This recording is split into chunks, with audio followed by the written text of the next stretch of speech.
Okay, number 2, we've got both of the hindquarters here. Carson's pack is all ready to go, strapped in tight. Now we're going to do the hindquarters on both sides of my pack.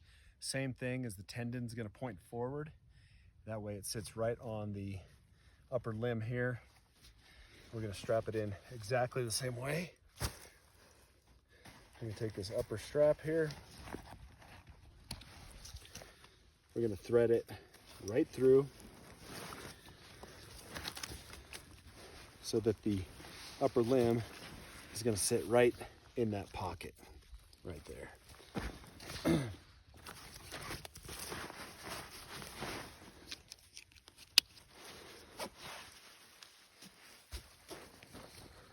Right there, holds it in nice and tight.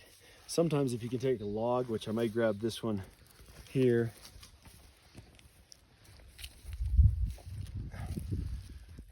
if you set this right underneath your pack, you can get a little bit more height out of it. And that way, the quarter is actually hanging in the slot as you're getting it prepped.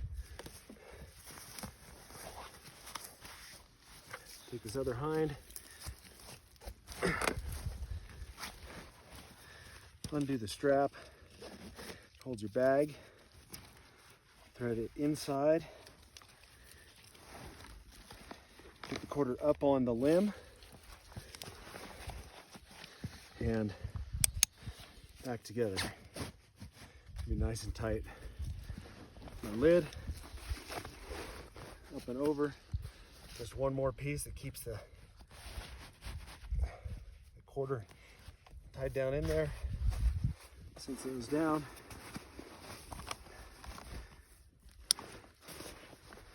now we've got 2 hind quarters on mine, the front quarters on Carson's.